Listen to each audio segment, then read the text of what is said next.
Yeah, I'm really glad to see all of you. And welcome to the closing session of what has been a great conference of the Left Forum, the largest conference ever. I don't know about you, but I've been here since sometimes Friday afternoon. I did go home to sleep a couple of times, and I went to lots of panels. I chaired a lot of panels, actually. And I'm so pleased. We have more people here than ever before. We have more young people here than ever before.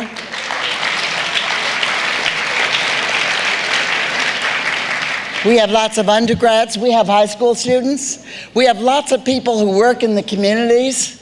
We have activists. And a lot of people who've come here for the first time.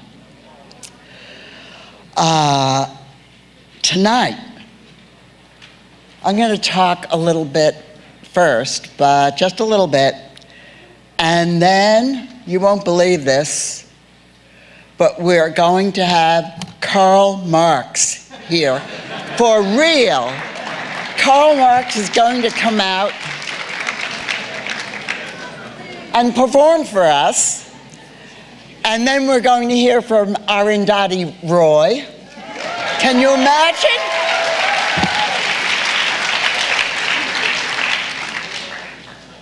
And then Noam Chomsky is going to, as the program said,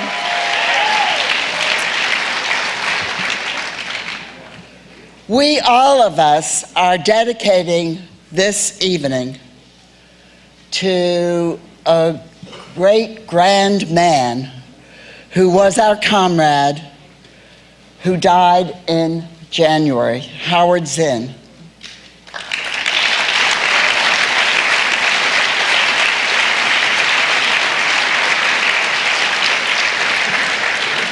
Howard was a beloved figure. He was my friend for, about 40 years. And I want to tell you why he was so admired and so loved by so many of us. First, and some historians don't know this yet, Howard Zinn was a great historian. He was a fine historian. He was part of a generation of historians who tried to redress the traditional emphasis that historians had placed not only on war and the affairs of state, but on princes, kings, presidents, legislatures. Howard, following in the footsteps of the British social historians who also studied the lives and political actions of ordinary people, Howard studied the lives and the magnificent moments when ordinary people burst into politics and reshaped the course of American history. Howard told us about American history from Columbus on to today, focusing on Native Americans, on slaves, on women, on labor protesters, on anti-war protesters, on civil rights protesters. His work was distinctive for its sweep, its lucidity, and you know, people learned how special it was. When that book first came out around 79 or 80, like a lot of books written by professors, it didn't have a big sale, but it had a kind of rolling motion. People who bought the book told other people who bought the book about the book. High school teachers who assigned the book told other high school teachers about the book, and undergraduate teachers. And in the end, the People's History of the United States sold over 2 million copies. And then came People's Voices. And you know, there's something else about Howard's work. It was living work in the sense that he revised it. It changed. There were a lot of editions of People's History. The first edition was full of empathy and compassion for the poor people, the working people, the underdogs of American history. But as he thought about it and wondered about it and revised that book, the stories, the accounts, the narrative changed. So not only were these people magnificent for their testimony to their experience and their environment, but they were magnificent also because they were changing the United States. Well, there was another facet to Howard that I think helps explain why he was so beloved. I certainly think it's why I loved him as a good friend, and that is that he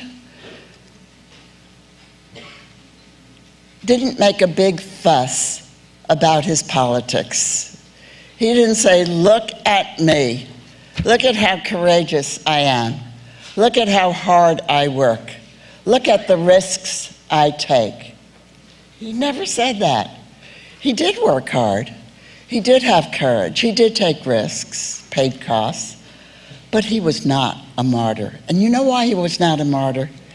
He was not a martyr. He did not think of himself for a moment as a martyr because he understood that he was having such a good time, that he was having such a good life, that the political life was the good life. You know, he took some knocks for his political activism, both at Spelman, where he was fired, and at Boston University, where John Silber froze his salary. But never was there the hint of martyrdom at Howard's recounting of these events. Howard understood that he was, in fact, blessed with the special joy of an engaged and politically active life, with the pleasures of solidarity and comradeship, with the exhilaration of exerting oneself and even risking something to make an imprint on one's community, one's society. Howard never pretended to be a hero. It wasn't exactly modesty. He knew he was living the good life and enjoying himself too much. With that, I want to turn the stage over to our own Karl Marx. Join me in welcoming him.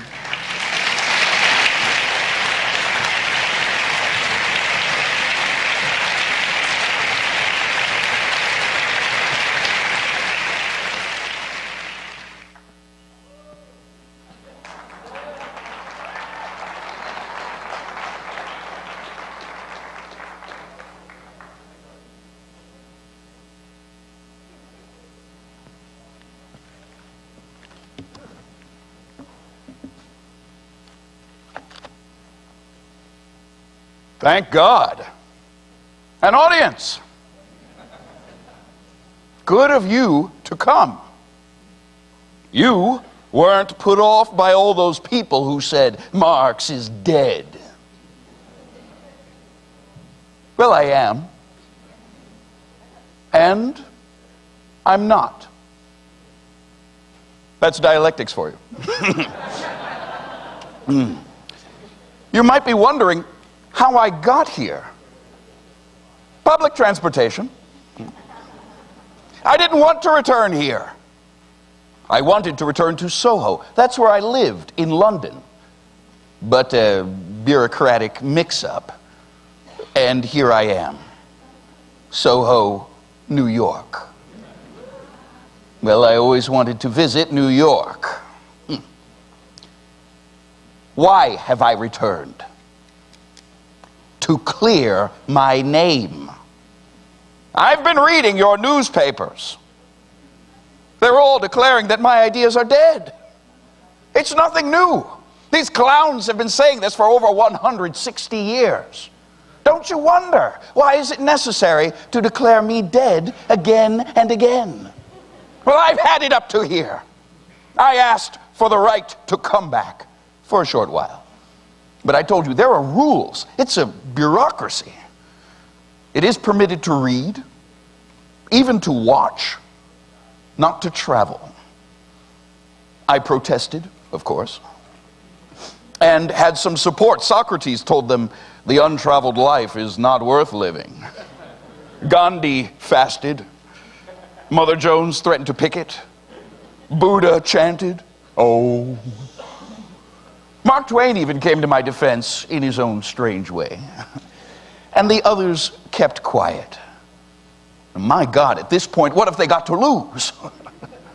Yes, there too I have a reputation as a troublemaker. And there too, protest works. Finally, they said, all right, you can go. You can have an hour or so to speak your mind. But remember, no agitating. They do believe in freedom of speech, but within limits. They are liberals.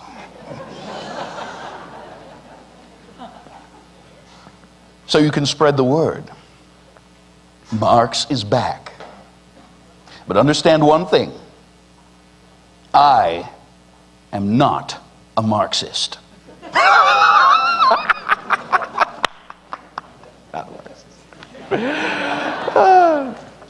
I once said that to Pieper, and he almost croaked.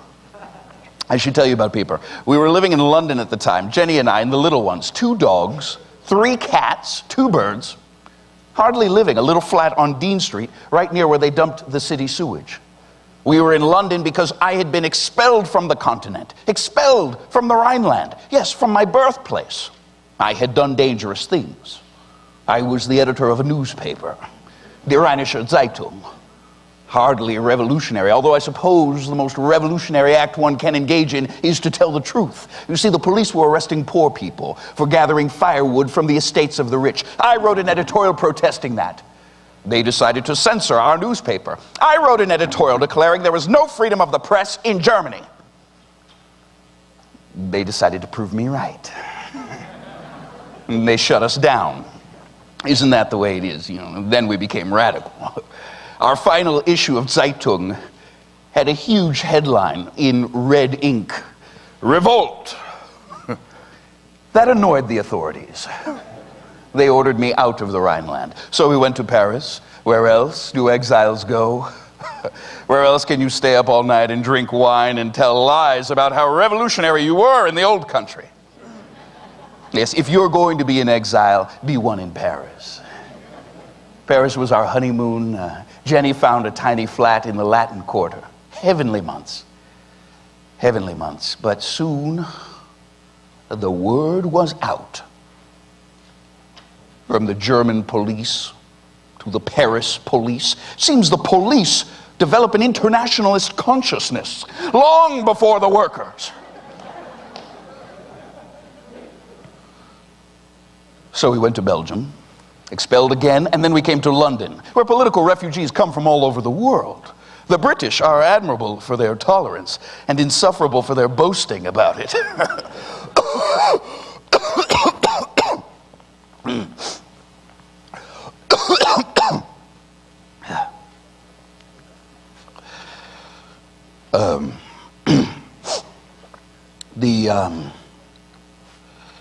The doctors said the cough would go away in a few weeks. That was in 1858.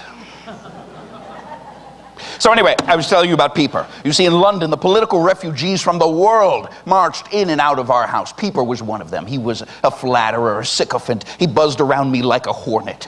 He would station himself 6 inches from me so that I could not evade him, and he would quote from my writings. I used to say, "Pieper, please do not quote me to myself." He had the audacity to say, thinking I would be pleased, that he would translate Das Kapital into English. The man could not speak 1 sentence of English without butchering it. English is a beautiful language. It is Shakespeare's language. if Shakespeare had heard Pieper speak one sentence of English, he would have taken poison.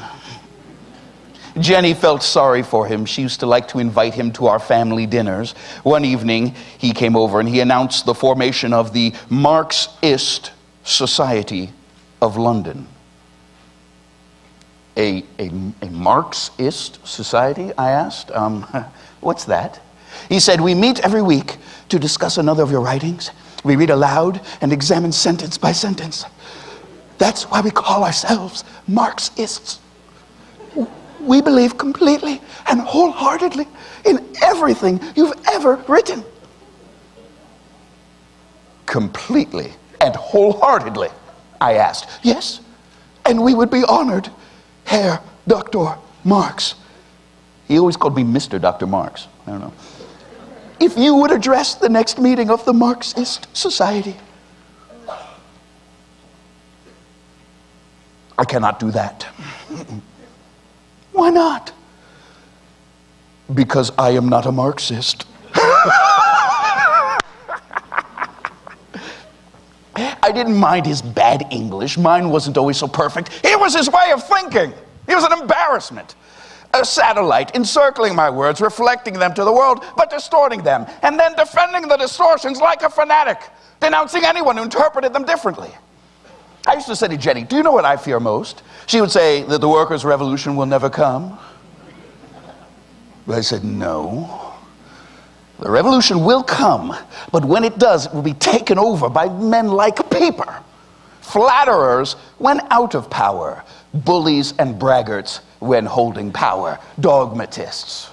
They will speak for the proletariat. They will interpret my ideas for the world. They'll organize a new hierarchy, a new priesthood, with excommunications and indexes, inquisitions and firing squads, all in the name of communism. They'll divide the world between capitalist empires and communist empires. They muck up our beautiful dream. And it will take another revolution, maybe 2 or 3, to clean it up. That's what I fear. No, I was not going to have Pieper translate Das Kapital. It represented 15 years of work in the conditions of Soho, making my way every morning past the bodies of beggars sleeping amidst the sewage, and then to the British Museum, there with its magnificent library, reading until dusk, reading. Is there anything more boring than reading political economy? Writing political economy. Then home through the darkening streets, past the vendors calling out the prices of their wares, the veterans of the Crimean War, some blind, others without legs, begging for a penny in the noxious air. The poor smell of London, yes. Some of my critics, trying to minimize what went into Das Kapital, would say, as they always say about radical writers, oh, he must have had some dreadful personal experience. Yes. If you want to make much of it, I walk home through Soho, fuel the anger that went into Das Kapital. But I hear you saying, well, of course, that was then, over a century ago. Only then? Gesundheit. On my way here this morning, I walked through the streets of your city, surrounded by garbage, breathing foul air, past the bodies of men and women sleeping on the street, huddled against the cold. Instead of a lassie singing a ballad, I heard a voice in my ear. Some change, sir, for a cup of coffee. And you call this progress? Because you have motor cars, flying machines, 1,000 potions to make you smell better, and people sleeping on the street. An official report.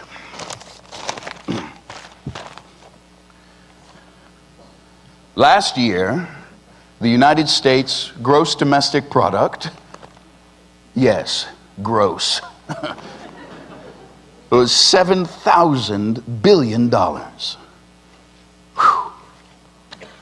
Most impressive. Tell me, where is it? Who is profiting from it? Who is not? Less than 500 individuals control $2,000 billion in business assets. Are these individuals more noble, more hardworking, more valuable to society than the mother in the tenement, nursing 3 children through the winter without any money to pay the heating bill? Didn't you hear me say 160 years ago that capitalism would greatly increase the wealth of the world, but that wealth would be concentrated into fewer and fewer hands?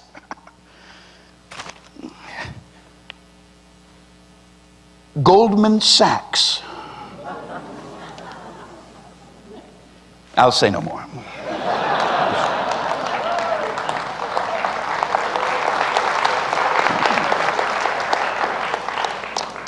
Do you know the Oliver Goldsmith poem, The Deserted Village? Ill fares the land, to hastening ills a prey, where wealth accumulates and men decay. That's what I saw as I walked through the streets of your city. Buildings decaying, schools decaying, people decaying. But then I walked a bit farther, and I was suddenly surrounded by men of obvious wealth, women in jewels and furs. Suddenly I heard the sound of sirens. Was a crime being committed somewhere nearby? Was violence being done? Was somebody trying to take a part of the gross domestic product illegally from those who have stolen it legally? Oh, the wonders of the market system. Human beings reduced to commodities, their lives controlled by the super commodity money.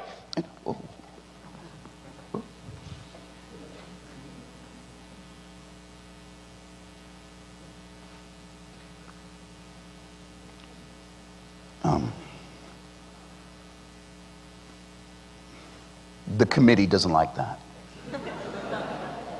No.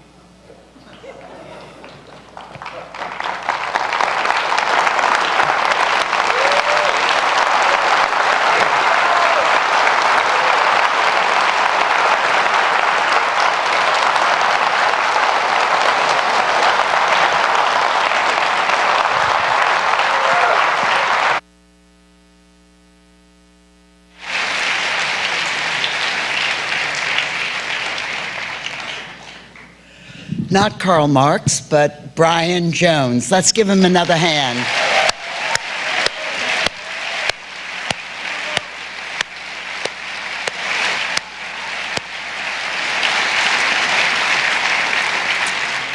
And now I'm really thrilled to introduce the well-known, well-loved, admired everywhere, Arundhati Roy.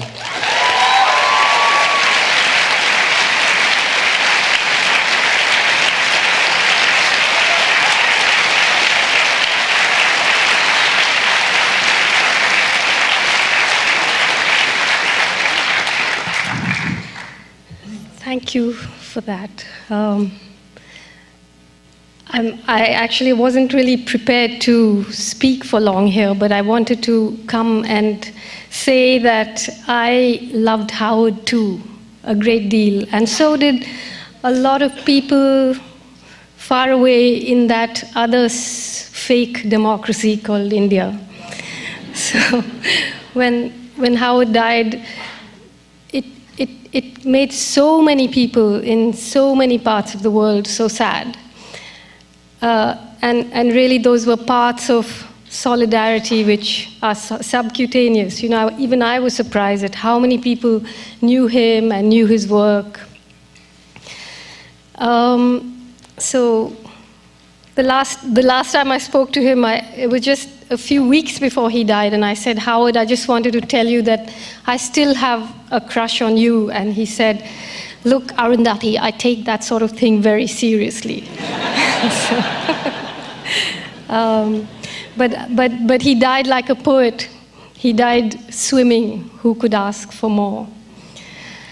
I haven't been to the US for a long time. I certainly haven't been here since Change You Can Believe In came. So I wanted to just say a few words about what that kind of change looks like from my part of the world. Basically, obviously, the war in Iraq hasn't ended. The war in Afghanistan has expanded hugely. It's spilled into Pakistan, and it's having very, very serious effects in India. Actually, sitting there, it's almost impossible to believe that the US government has any idea what it's doing in Afghanistan. Does it have any idea what it means when it says Taliban? We must wipe out the Taliban. You can't, because the Taliban is not a group of people. The Taliban is an ideology, and you can't fire bullets at an ideology. So if you look at what's happening in that part of the world, it's interesting that from Afghanistan into Waziristan and the northwest of Pakistan, into all the tribal areas of India, which are known as the Red Corridor. Actually, what's happening is a tribal uprising, which in Afghanistan looks like and is a radical Islamist uprising. And in India, it's a radical left uprising. But the attack is for the same reason. The attack is the attack of the free market, and it's the attack of capitalism. It's being resisted in different ways, but this is the push that's coming. Before I came here, I spent almost 3 weeks in the forests of central India, where the Indian government has declared war against its own indigenous people, because in those forests are a lot of mineral wealth, which all the biggest mining companies in the world have signed up for. And I can't tell you what's going on there. It's a situation, the war that the Indian government calls the war Operation Green Hunt, and it's a hunt of tribal people who are living in the forest. Basically, the villages are being burnt, and in central India, something like 644 villages have been burnt, and something like 300,000 people are off the government radar. They're hiding in the forests, or they've migrated out of the forests. But it's what an Indian government report called the biggest land grab since Christopher Columbus. And all of this is being done in the name of the free market, in the name of growth, in the name of development. So it was sad, when, even though many of us are in some ways cynical people about elections, so I certainly am. But when Obama won the elections, even the most cynical of us could not help but be moved by the tears you saw in the eyes of people who had been through the civil rights movement and had been through history, the kind of history that, the kind of things they had fought against. So we were moved. Even our deeply cynical hearts were moved. So imagine how awful it was when he won the Nobel Peace Prize. And he gave a speech there justifying war.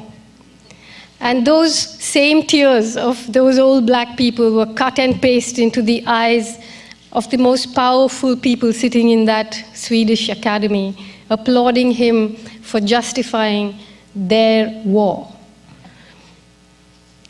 And that war is what we have to find ways of opposing, you know. And the thing is that in places like Pakistan or in India, now it has come to a stage where none of us can oppose these things without suffering serious consequences. And I think that time is gone now, where you can call yourself a person who resists without inviting consequences. So I think all of us have to move into another stage now, where we are not frightened of the consequences. You know, it's not a question of just marching on a weekend or distributing stickers or labels.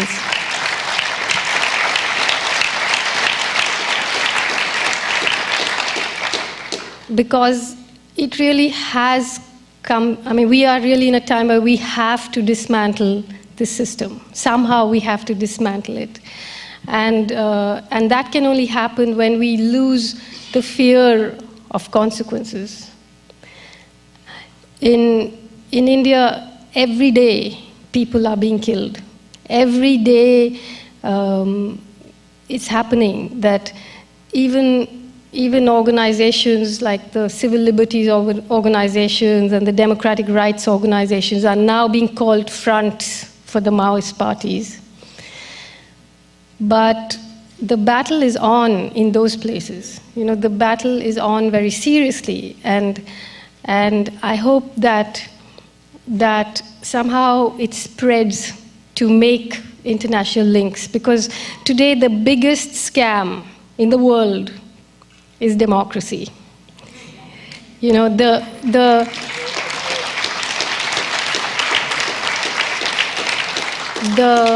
fact is that it is countries that call themselves democracies that are administering the most vicious military occupations. So you have Palestine, you have Iraq, you have Afghanistan, you have Kashmir. In Kashmir, there are 700,000 Indian troops supervising elections and calling them, and this is a country that calls itself a democracy. We have 100,000 farmers who've committed suicide in India over the last few years because of the push of the corporate free market. And of course, people much prefer farmers committing suicide than to have to deal with suicide bombers. It's a much nicer thing. You can feel great pity for them, you know, or such a pity, but actually I think they're quite happy if poor people would somehow find a way of killing themselves or disappearing from the picture. So I won't say more, because I think everyone's come here to hear Noam speak, and I'm very honored to be here and to have said these few words to you. Thank you very much. Bye.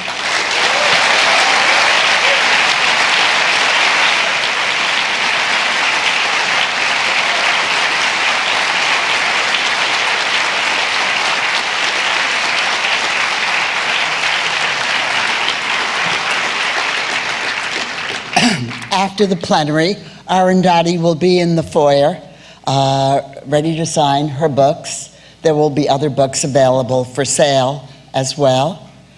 And now the main speaker of the evening, a man we have come to revere for his intellect and his moral leadership, Noam Chomsky. Let's give him a hand.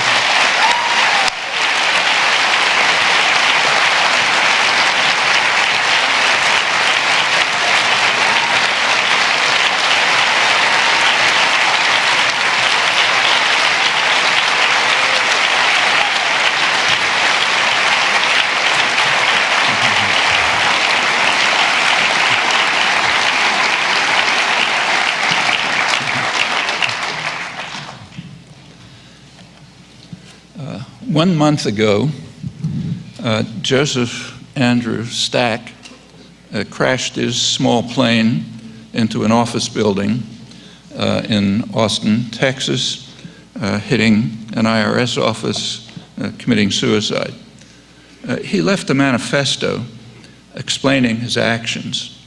It was mostly ridiculed, but I think it deserves a lot better than that.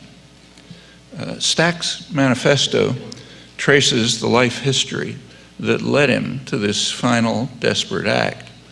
The story begins when he was a teenage student living on a pittance in Harrisburg, Pennsylvania, right near the heart of what was once a great industrial area. His neighbor, I'm mostly quoting now, his neighbor was a woman in her 80s, surviving on cat food, the widowed wife of a retired steel worker.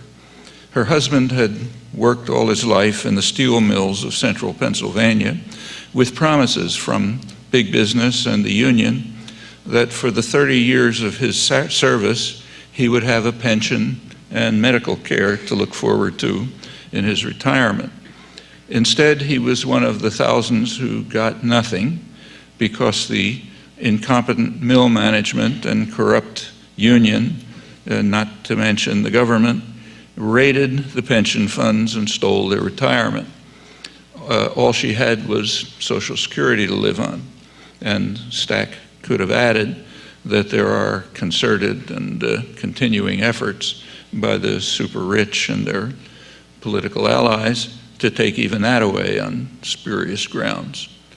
Stack decided then that he couldn't trust big business and would strike out on his own, only to discover that he couldn't trust the government that cared nothing about people like him, but only about the rich and privileged.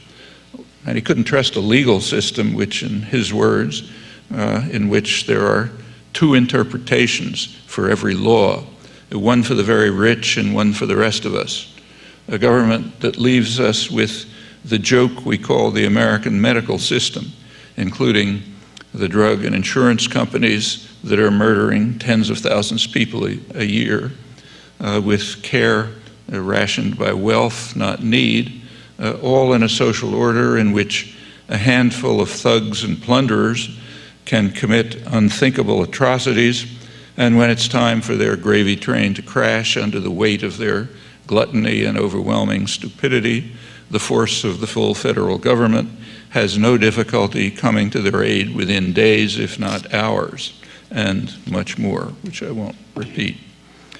Stack tells us that his desperate final act was an effort to join those who are willing to die for their freedom in the hope of awakening others from their torpor. It wouldn't surprise me if he had in mind the woman eating cat food who taught him about the real world when he was a teenager, and her husband's premature death. Her husband didn't literally commit suicide after having been discarded to the trash heap, but it's far from an isolated case, which we can add to the colossal toll of the institutional crimes of state capitalism. There are poignant studies of the indignation and the rage of those who have been cast aside as the state corporate programs of financialization and deindustrialization have closed plants and destroyed families and communities. These studies reveal the sense of acute betrayal on the part of working people who believed that they had fulfilled their duty to society in what they regard as a moral compact with business and government, only to discover that they had only been instruments for profit and power, truisms from which they had been carefully shielded by doctrinal institutions. There are striking similarities in the world's second largest economy. This has been investigated in a very penetrating study by Jingquan Li into Chinese labor. Li draws the close comparison between working class outrage and desperation in the decaying industrial sectors of the United States and the fury among workers in what she calls China's Rust Belt, the state socialist industrial center in the Northeast, now abandoned by the state in favor of state capitalist development of the Southeast Sun Belt, as she calls it. In both regions, Li finds massive labor protests, but different in character. In the Rust Belt, workers expressed the same sense of betrayal as their counterparts here, but in their case, betrayal of the Maoist principles of solidarity and dedication to development of the society that they had thought had been a moral compact, only to discover that whatever it was, it's now bitter fraud. In the Sun Belt, workers who lack that cultural tradition still rely on their home villages for support in family life. They denounce the failure of authorities to live up even to the minimal legal requirements of barely livable workplace conditions and payment of the pittance called salaries. According to official statistics, there were 58,000 mass incidents of protest in 2003 in just one province of the Rust Belt, with 3 million people participating. Some 30 to 40 million workers who were dropped from work units, quoting Lee, are plagued by a profound sense of insecurity, arousing rage and desperation around the country. And she expects that there's worse to come, as a looming crisis of landlessness in the countryside undermines the base for survival of the Sun Belt workers who don't even have a semblance of independent unions, while in the Rust Belt, there's nothing like the civil society support that exists to some extent here. Both Lee and the studies of the US Rust Belt make it clear that we should not underestimate the depth of moral indignation that lies behind the bitterness about what is perceived to be the treachery of government and business power, acting exactly as we should expect them to, unfortunately. Something similar can be found in rural India. Their food consumption has sharply declined for the great majority since the neoliberal reforms were partially implemented. All of this amidst accolades for India's fabulous growth. And indeed, it is fabulous growth for some, though not for the rural areas where peasant suicides are increasing at about the same rate as the number of billionaires not far away. And in fact, not so attractive for the workers, American workers, who were transferred to India to reduce labor costs by IBM, which now has 3/4 of its workforce abroad.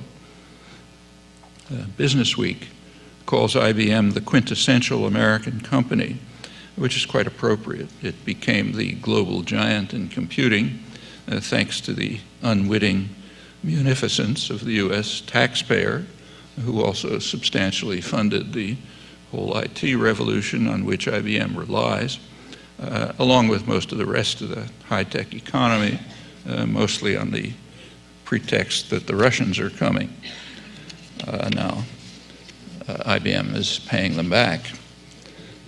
There's much excited talk these days about a great global shift of power, with speculation about whether or when China might displace the US as the dominant global power, along with India, which, if it happened, would mean that the global system would be returning to something like what it was before the European conquests. And indeed, their GDP growth has been spectacular, but there's a lot more to say about it. So if you take a look at the UN Human Development Index, basic measure of the health of the society, it turns out that India retains its place near the bottom. It's now 134th, slightly above Cambodia, below Laos and Tajikistan. Actually, it's dropped since the reforms began. China ranks 92nd, a bit above Jordan, and below the Dominican Republic and Iran. By comparison, Cuba, which has been under harsh US attack for 50 years, is ranked 52nd. It's the highest in Central America and the Caribbean, barely below the richest societies in South America. India and China also suffer from extremely high inequality, so well over 1 billion of their inhabitants fall far lower in the scale. Furthermore, an accurate accounting would go beyond conventional measures to include serious costs that China and India can't ignore for long, ecological, resource depletion, many others. These common speculations about a global shift of power, which you can read all over the front pages, disregard a crucial factor that's familiar to all of us. Nations divorced from the internal distribution of power are not the real actors in international affairs. That truism was brought to public attention by that incorrigible radical Adam Smith, who recognized that the principal architects of power in England were the owners of the society, in his day the merchants and manufacturers, and they made sure that policy would attend scrupulously to their interests, however grievous the impact on the people of England, and of course much worse, the victims of what he called the savage injustice of the Europeans abroad. The British crimes in India were the main concern of an old-fashioned conservative with moral values. To his modern worshippers, Smith's truisms are ridiculed as, quote, elaborate theories of how world history was being manipulated by shadowy corporatist imperialist networks. I'm quoting New York Times thinker David Brooks. It's one of the many illustrations of the intellectual and moral decline of what's called conservatism from the understanding of its heroes. Actually, in the interests of full disclosure, I should mention that I'm identified as the villain who adopts Adam Smith's heresy, as in fact I do. Well, bearing Smith's radical truism in mind, we can see that there is indeed a global shift of power, though not the one that occupies center stage. It's a shift from the global workforce to transnational capital, and it's been sharply escalating during the neoliberal years. The cost is substantial, including the Joe Stacks of the US, starving peasants in India, millions of protesting workers in China, where the labor share and income is declining even more rapidly than in most of the world. Martin Hart Landsberg's done quite important work on this, and he reviews how China is playing a leading role in the real global shift of power, not the one you read about in the newspapers. It's become kind of an assembly plant for a regional production system. Japan, Taiwan, other Asian economies export parts and components to China and provide China with most of the advanced technology that's used. There's been a lot of concern about the growing US trade deficit with China, but less noticed is the fact that the trade deficit with Japan and the rest of Asia has sharply declined as this new regional production system takes place. US manufacturers are following the same course, providing parts and components for China to assemble and export, mostly back to the US. For the financial institutions, the retail giants like, say, Walmart, ownership and management of manufacturing industries and sectors closely related to the nexus of power, all of this is heavenly, not for Joe Stack and many others like him. To understand the public mood, it's worthwhile to recall that the conventional use of GDP, gross domestic product, to measure economic growth is highly misleading. It's a highly ideological measure. There have been efforts to devise more realistic measures. One of them is called the General Progress Indicator. It subtracts from GDP expenditures that harm the public, and it adds the value of authentic benefits. Well, in the US, the General progress indicator has stagnated since the 1970s, although GDP has increased, the growth going into very few pockets. That result correlates with others. For example, the studies of social indicators, the standard measure of health of a society. Social indicators tracked economic growth until the mid-70s.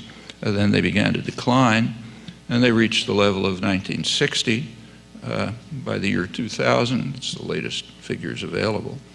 The United States is one of the very few countries that has no government inquiry into social indicators. The correlation with the financialization of the economy and neoliberal socioeconomic measures is pretty hard to miss, and it's not unique to the United States by any means. Now, it's true that there's nothing essentially new in the process of deindustrialization. Owners and managers naturally seek the lowest labor costs. Occasionally there are efforts to do otherwise. Henry Ford is the famous example, but his efforts were struck down by the courts long ago. So in fact, it's a legal obligation for corporate owners and managers to maximize profit. One means of doing this is shifting production. In earlier years, the shift was mostly internal, especially to the southern states. There, labor could be more harshly repressed, and major corporations like the first billion-dollar corporation, the U.S. Steel Corporation of the sainted philanthropist Andrew Carnegie, could also profit from the new slave labor force that was created by the criminalization of black life in the South after the end of Reconstruction in 1877. That's a core part of the American Industrial Revolution, which continued until the Second World War. That's actually being reproduced in part right now during the recent neoliberal period. The drug war is used as a pretext to drive the superfluous population, mostly black, back to the prisons, also providing a new supply of prison labor in state and private prisons, much of it in violation of international labor conventions. In fact, for many African Americans, since they were exported to the colonies, life has scarcely escaped the bonds of slavery, or sometimes worse. In the ultra-respectable Bulletin of the American Academy of Arts and Sciences, we can read, I'm quoting, that the prison system in America has grown into a leviathan unmatched in human history, making the U.S. the home to the largest custodial infrastructure for the mass depredation of liberty to be found on the planet, mostly black, increasingly Hispanic.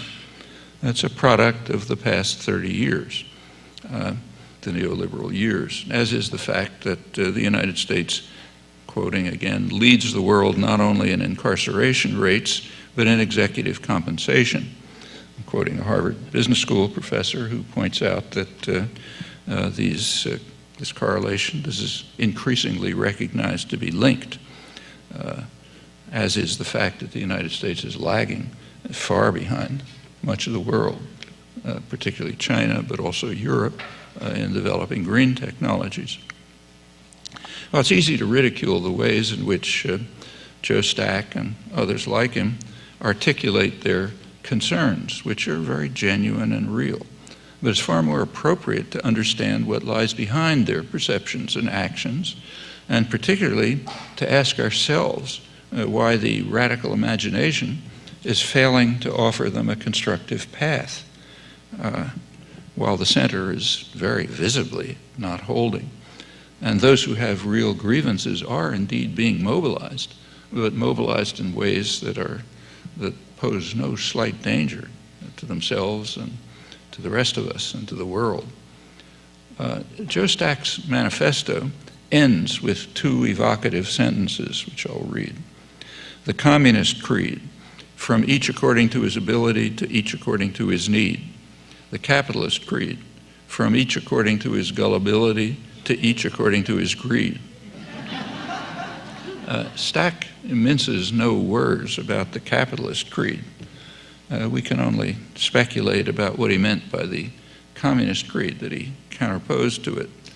I think it's not unlikely that he saw it as an ideal with a genuine moral force.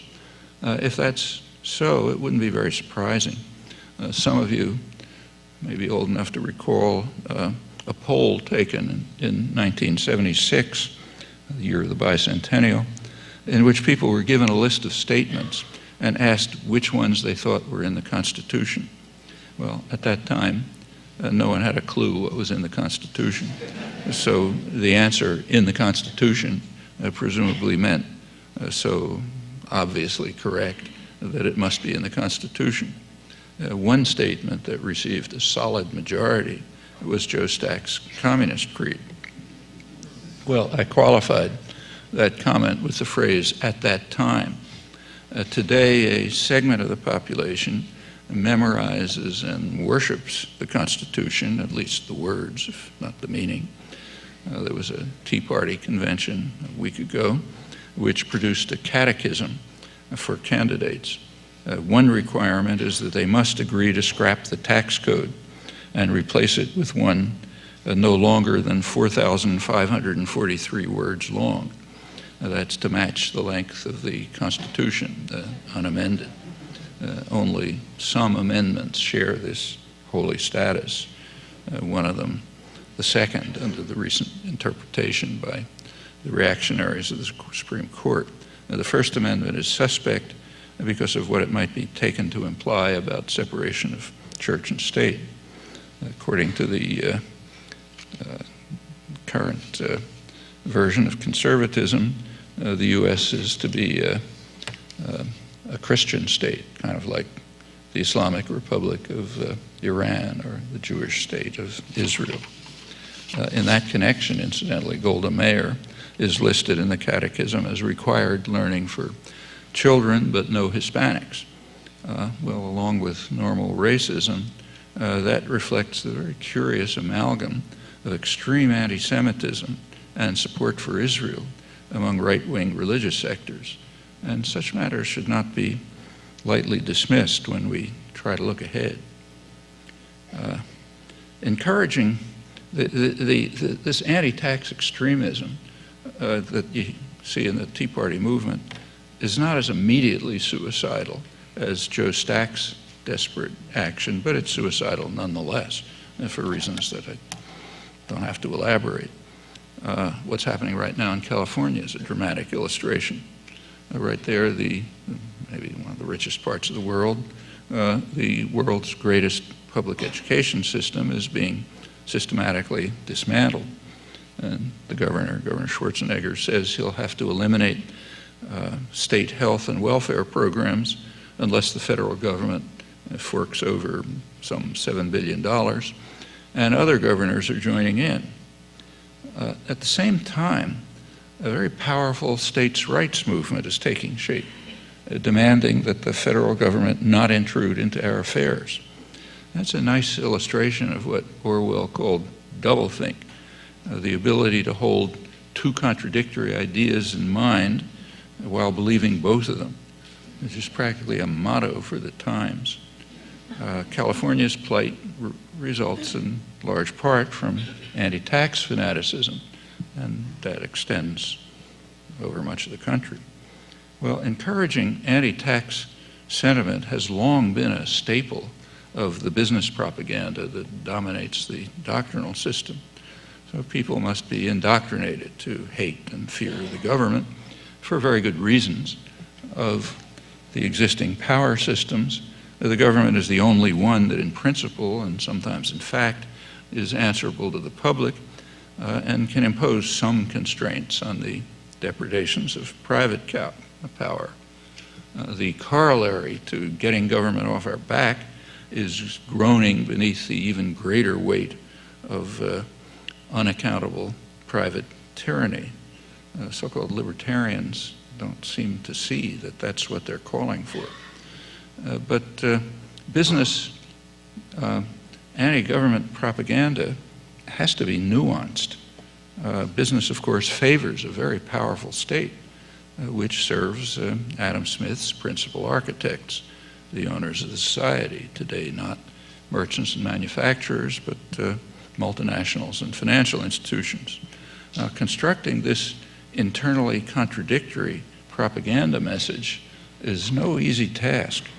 So people have to be trained to hate and fear the deficit, which is a necessary means to stimulate the economy after its destruction at the hands of the dominant financial institutions and their cohorts in Washington. But at the same time, the population must favor the deficits. Almost half of them are attributable to the military budget, which is breaking records under Obama, and the rest of the deficit is predicted. What's predicted to overwhelm the budget is the cruel and hopelessly inefficient privatized healthcare system, which is a gift to insurance companies and big pharma. Well, that's a tricky propaganda task, but we can see it all the time. It's been carried out with pretty impressive success. One illustration is the public attitude towards April 15th when tax returns are due. Well, let's put aside the thought of a much more free and just society and just have a look at this one. In a functioning democracy of the kind that formally exists, April 15th would be a day of celebration. We're coming together to implement programs that we've chosen. Here, it's a day of mourning. Some alien force is descending upon us to steal our hard-earned money. Well, that's one graphic indication of the success of the intense efforts of the highly class-conscious business community to win what its own publications call the everlasting battle for the minds of men. Another stunning illustration of the success of propaganda, which has considerable import for the future, is the cult of the great killer and torturer Ronald Reagan, one of the grand criminals of the modern era, who also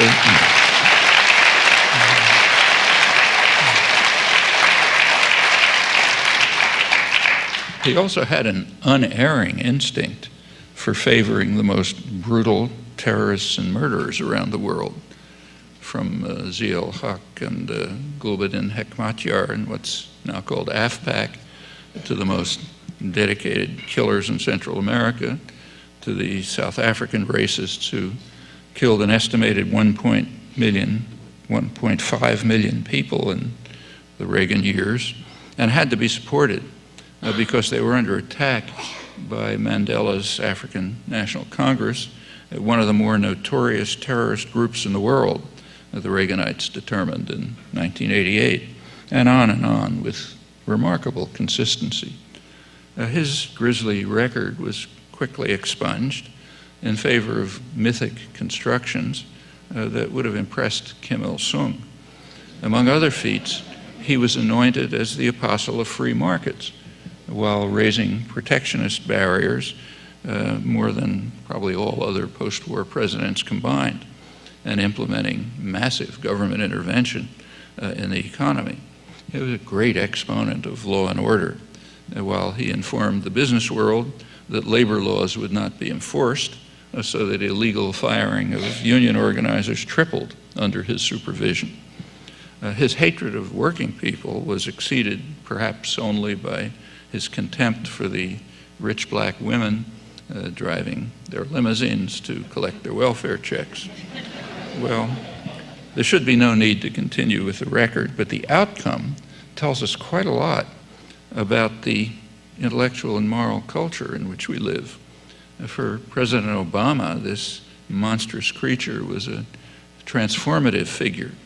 If you go over to Stanford University's prestigious Hoover Institute, he's a colossus who's, I'm quoting, whose spirit seems to stride the country, watching us like a warm and friendly ghost. Well, painfully to record, many of the Joe Stacks whose lives he was ruining join in the adulation and hasten to shelter under the umbrella of the power and the violence that he symbolized. Now, all of this evokes memories of other days when the center did not hold, and they're worth thinking about. One example that should not be forgotten is the Weimar Republic. That was the peak of Western civilization in the sciences and the arts, also regarded as a model of democracy. Through the 1920s, the traditional liberal and conservative parties that had always governed the Reich entered into inexorable decline. That was well before the process was intensified by the Great Depression. The coalition that elected General Hindenburg in 1925 was not very different from the mass base that swept Hitler into office 8 years later, compelling Hindenburg, who was an aristocrat, to select as chancellor the little corporal, as he called him, that he detested. As late as 1928, the Nazis had less than 3% of the vote. 2 years later, the most respectable Berlin press was lamenting the sight, I'm quoting, of the many millions in this highly civilized country who had given their vote to the commonest, hollowest, and crudest charlatanism. The center was collapsing. The public was coming to despise the incessant wrangling of Weimar politics, the service of the traditional parties to powerful interests, and their failure to deal with popular grievances. They were being drawn to the forces that were upholding the grandeur of the nation and defending it against perceived threats in a revitalized, armed, unified state, which is going to march to a glorious future, led by the charismatic figure who, in his words, was carrying out the will of eternal providence, the creator of the universe. By May 1933, the Nazis had largely destroyed not only the traditional ruling parties, but even the large working class parties, Social Democrats and the Communists, which were quite strong, along with their very powerful associations. The Nazis declared May Day, 1933, to be a workers' holiday. That was something the left parties had never been able to achieve.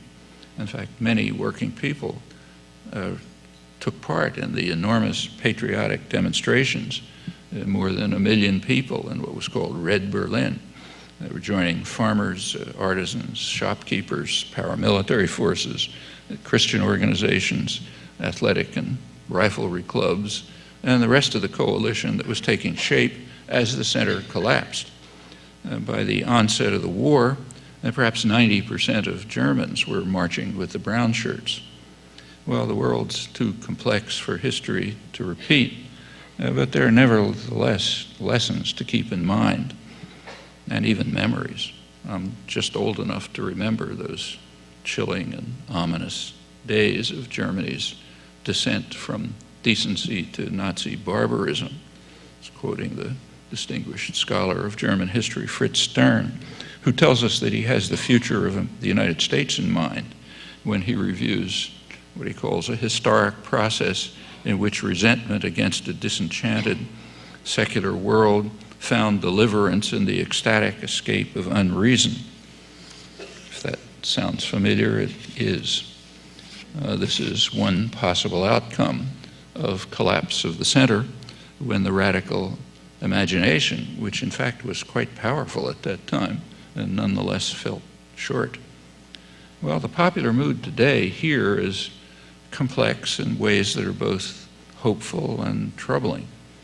One illustration is the attitudes towards social spending on the part of people who identify themselves in polls as anti-government.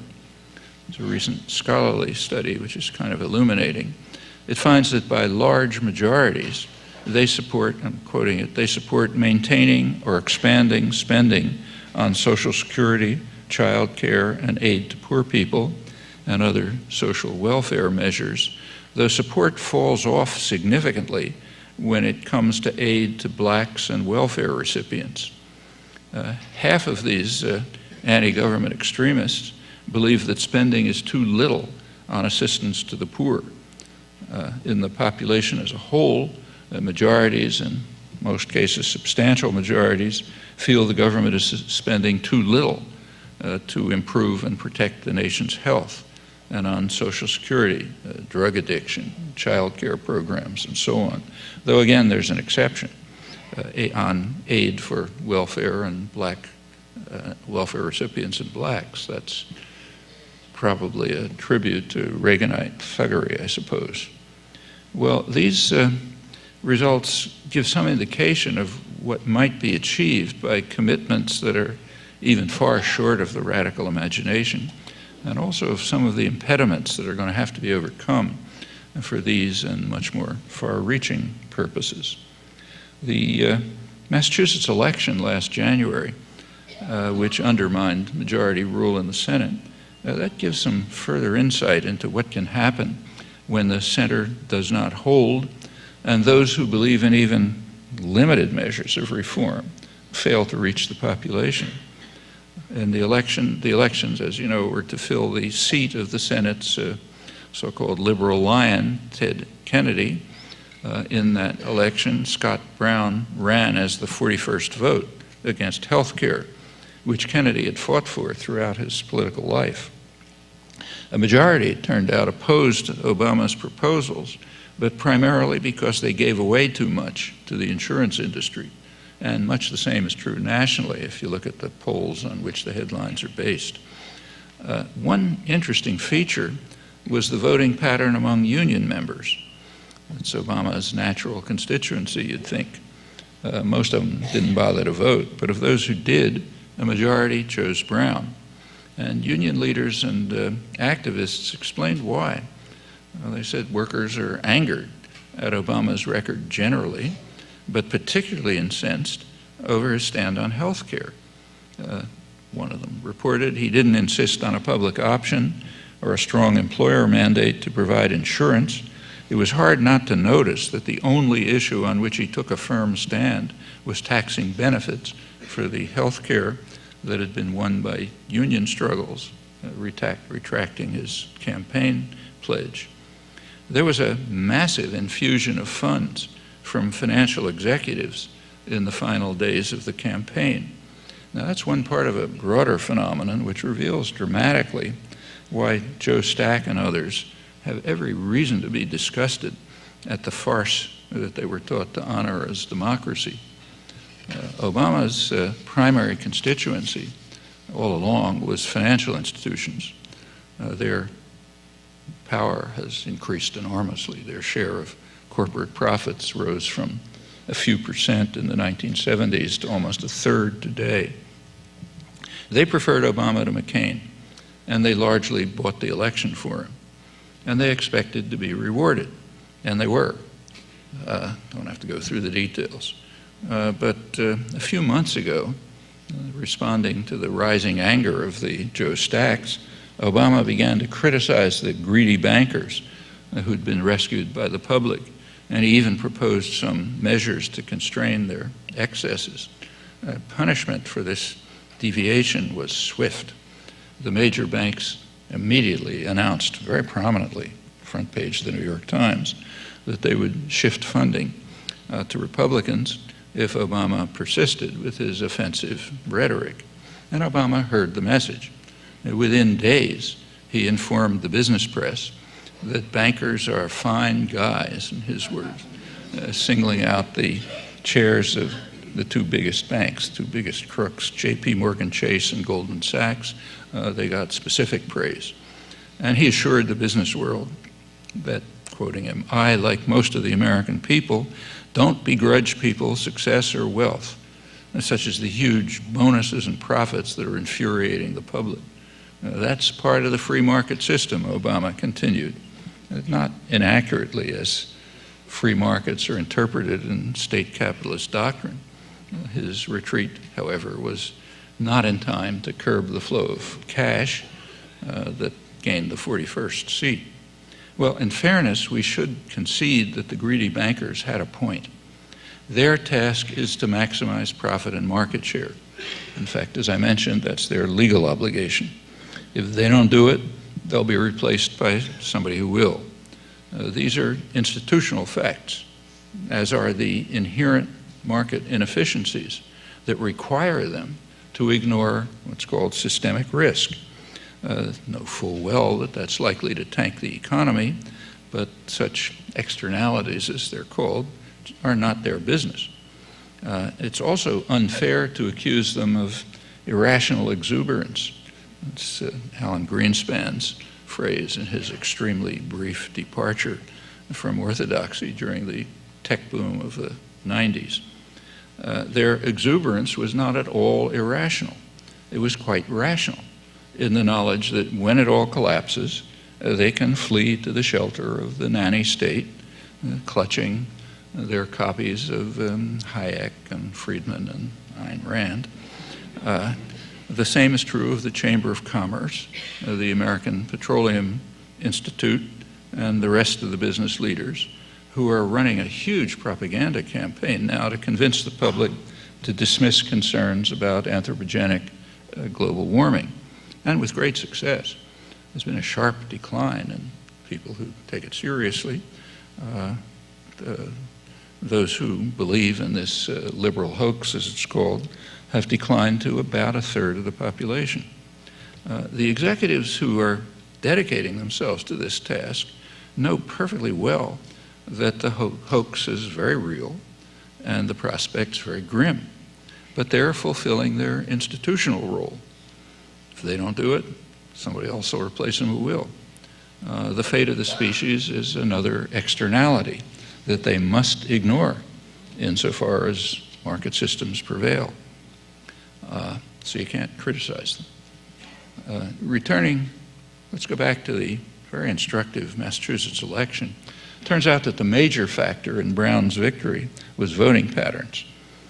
In the affluent suburbs, the voting was high and enthusiastic. In the urban areas, which are heavily Democratic, the voting was low and apathetic.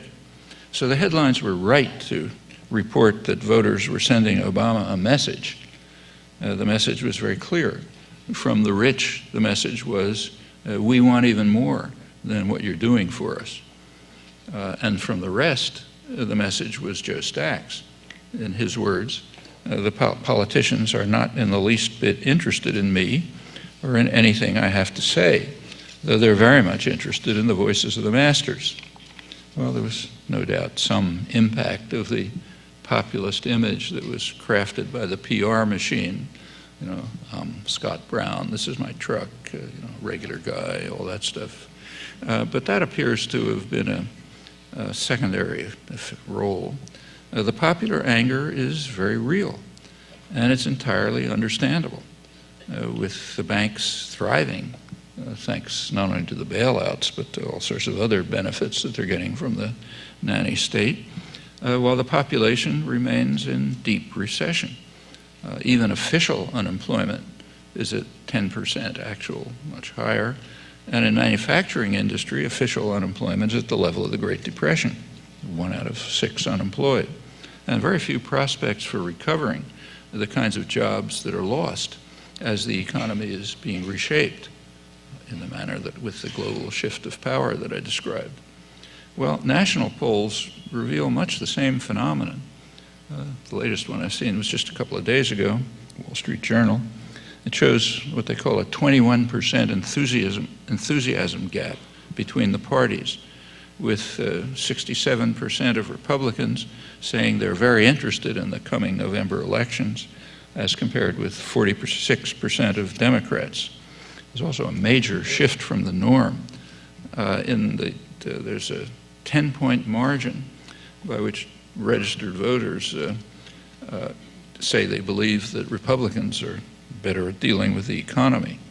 That's a combination of solid Republican, mostly quite affluent sector, and disillusioned Democrats who see what's happening, the Joe Stacks.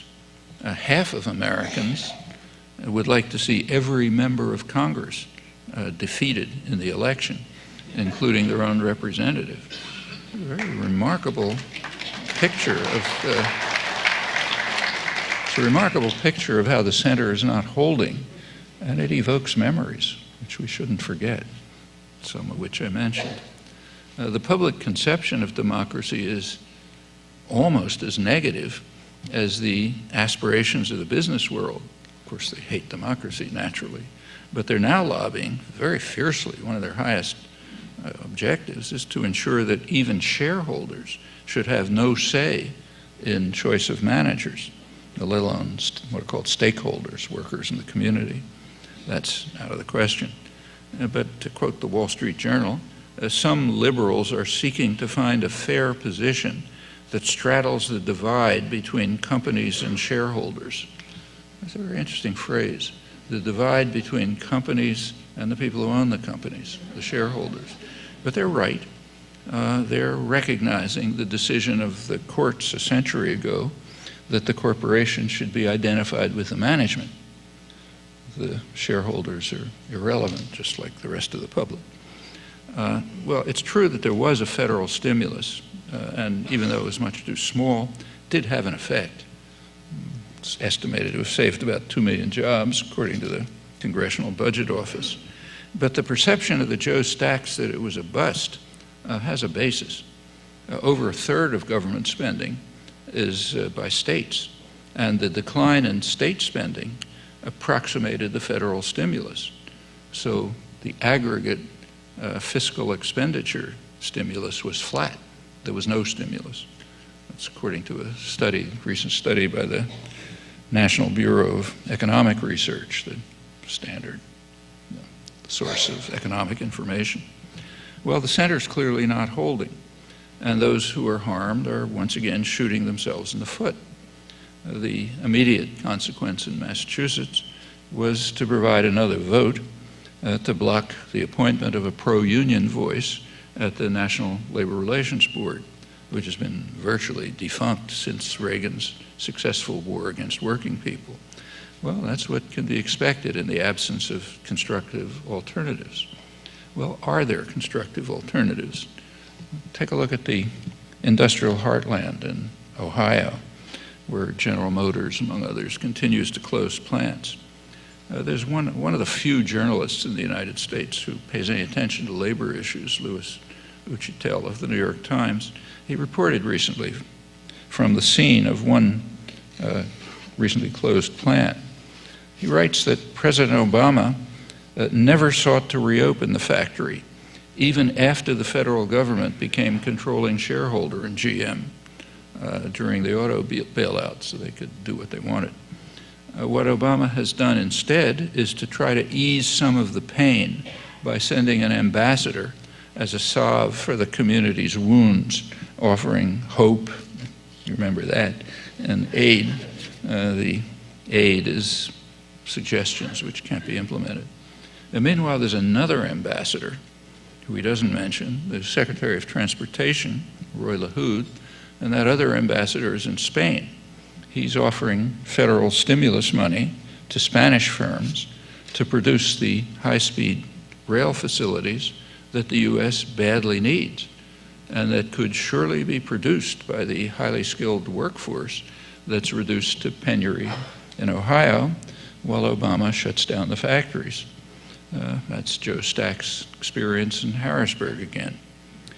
In 1999, LaHood, who was then a Republican congressman, introduced a bill that would have provided federal funding for transportation infrastructure. It would have authorized the Treasury to provide $72 billion a year in interest-free loans to state and local governments for capital investments. That includes investments in transportation infrastructure. And interestingly, his bill called for not borrowing the money, but using U.S. notes.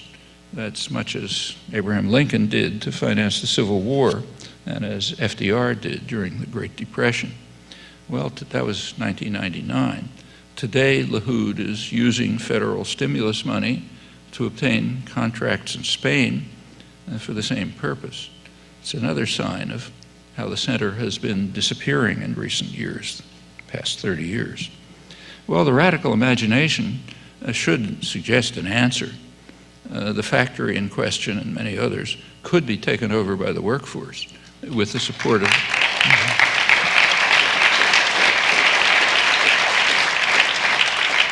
That would, of course, require the support of the communities that are left desolate, and in fact the rest of us. And they could be converted to production of high-speed rail facilities and other badly needed goods. Now, I said radical imagination, but the idea is not particularly radical. In the 19th century, it was intuitively obvious to New England workers, quoting their papers, that those who work in the mills should own them. And the idea that wage labor differed from slavery only in that it was temporary, it was so common that it was even a slogan of Lincoln's Republican Party. Well, during the recent years of financialization and deindustrialization, there have been repeated efforts to implement worker and community takeover of closing plants. Few have succeeded, but not most. The ideas have immediate moral appeal to the affected workforce and the communities, and they should be quite feasible with sufficient public support, and they would be very far-reaching in their implications.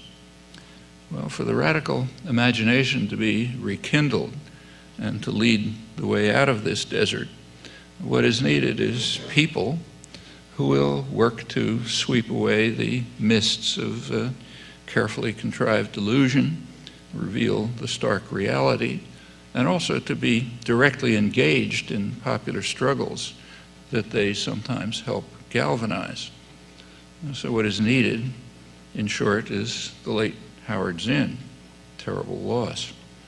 Well, there won't be another Howard Zinn, but we can take to heart his praise for the countless small actions of unknown people that lie at the roots of the great moments of history.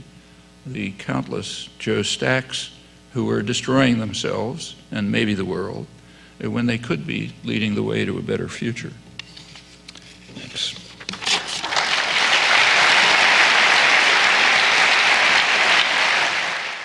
You've been listening to the final plenary session from the 2010 Left Forum, featuring Frances Fox Piven, Brian Jones, Arundhati Roy, and Noam Chomsky.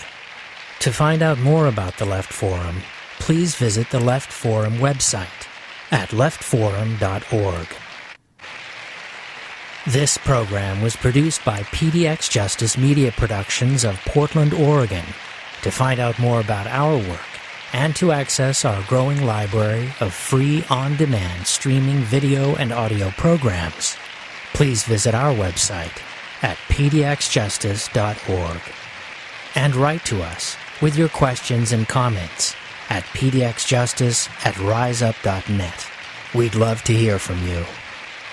Thanks for tuning in, and thanks for supporting listener-sponsored radio, public access cable television, net neutrality, independent bookstores, and all forms of grassroots democratic community media.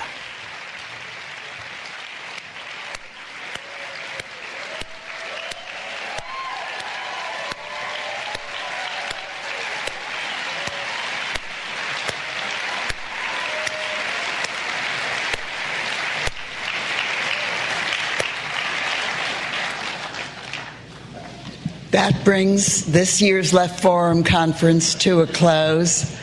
I hope you had a good time. I hope you argued. I hope you contributed. I hope you go back home to your communities, your workplaces, and you do good politics. And we'll see you next year.